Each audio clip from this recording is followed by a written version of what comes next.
मेरा नाम शोभनाथ यादव है। मैं अयोध्या डिस्ट्रिक्ट का रहने वाला हूँ। यहाँ इस समय रह रहा हूँ पढ़ाई करने के लिए। अच्छा। मैंने 9 तारीख को यहाँ अल्ट्रासाउंड कराया था शेखराज इमेजिंग एंड डायग्नोस्टिक सेंटर पर। इन्होंने ये रिपोर्ट दी थी और इस रिपोर्ट के आधार पर हमारा फातिमा में इलाज चला।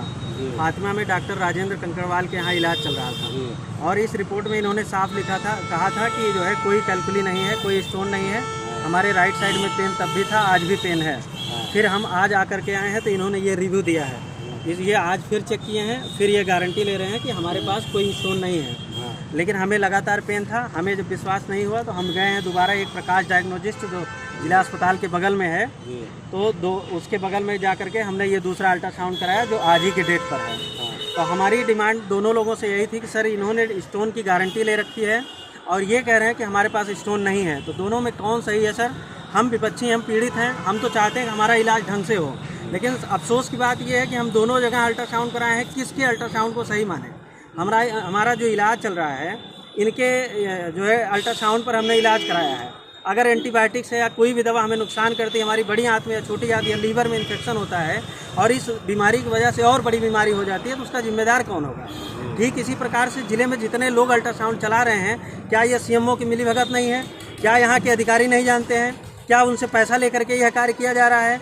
इसकी जो जिम्मेदारी सीएमओ की नहीं है? जितने भी अल्ट्रासाउंड चल रहे हैं ये सीएमओ नहीं देख रहे हैं? सीएमओ से हमने 3 बार बात की है। इस सिलसिले में हमने 3 बार उनसे बात की है। तीनों बार उन्होंने आश्वासन दिया है कि हम इस पर कार्रवाई करेंगे। आज तक कोई कार्रवाई नहीं किए हैं। 2022-23 में भी ये बवाल हमने किया था तो जिला अस्पताल में किया था। सीएमओ साहब तब भी नहीं सुने थे। इसके बाद हमारे सामने डॉक्टर साहब को समझा के गए थे कि ये देख लीजिए मामला क्या हुआ है। इसके बाद आज तक हम जिला अस्पताल में पहुँचे हैं तो सीएमओ साहब एक बार भी नहीं सुनते हैं। और आज फिर हम मजबूर होकर के हम डायल 100 को बुलाए हैं। 2 सर आए हैं, दरोगा साहब आए हैं और सर आए हैं। दोनों लोग गए हैं, बात किए हैं और वहाँ का जो रिसेप्शनिस्ट है वो साफ मना कर रहे हैं कि भाई डॉक्टर साहब इस समय लंच पे गए हैं, जबकि ये समय 4:30 बज रहा है। 4:30 बजे लंच नहीं होता, लंच 1:30 बजे या 2 बजे होता है और लंच की एक टाइमिंग होती है, निर्धारित होती है। आप कहाँ नोट करके दिए हैं कि लंच कितने बजे होता है? हम आए हैं, कब से हमें मूर्खता की तरह 3 बार घुमाया जा रहा है। आप बार हम डेट मांग रहे हैं, आज की डेट लिख दीजिए। आप डेट नहीं लिख रहे हैं।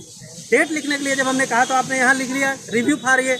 अब इसमें हम क्या मानेंगे? अगर हम डायल 100 को नहीं बुलाते तो आप ये मानने को तैयार होंगे कि आज की रिपोर्ट है, ये आज की रिपोर्ट की है, ये 9 तारीख की भी रिपोर्ट है, आज की भी रिपोर्ट है। इसीलिए हमने आपसे रिव्यू लिखवाया है। तो उसमें स्टोन नहीं है? इसमें ये गारंटी ले रहे हैं स्टोन नहीं है, ये गारंटी ले रहे हैं स्टोन है। हमारा कोई एक पैसा वापस करे, चाहे ये वापस करे चाहे वो वापस करे, और ये है वापस कराने की जिम्मेदारी यहाँ के सीएमओ की है। हम सीएमओ से ही निवेदन करेंगे, हाथ जोड़कर विनम्र निवेदन करते हैं। हम पीड़ित हैं, हमारे आसपास कोई नहीं। मेरा घर अयोध्या है। अयोध्या अगर हम होते हैं तो हमारे पास कोई आ भी जाता। हम मऊ में किसको बुलाएंगे? ना हमें कोई जानने वाला ना पहचानने वाला। तो अभी कहाँ सुनवाई नहीं हुई हर जगह? तो अभी कहीं कुछ नहीं सुनवाई हुई है। अफसर बता रहे हैं कि हमें जो है कोतवाली में एप्लीकेशन लिखना है, हम लिख दे रहे हैं। क्या सुनवाई होती है ये सीएमओ के ऊपर जिम्मेदारी है और जो है थानाध्यक्ष के ऊपर जिम्मेदारी रहेगी।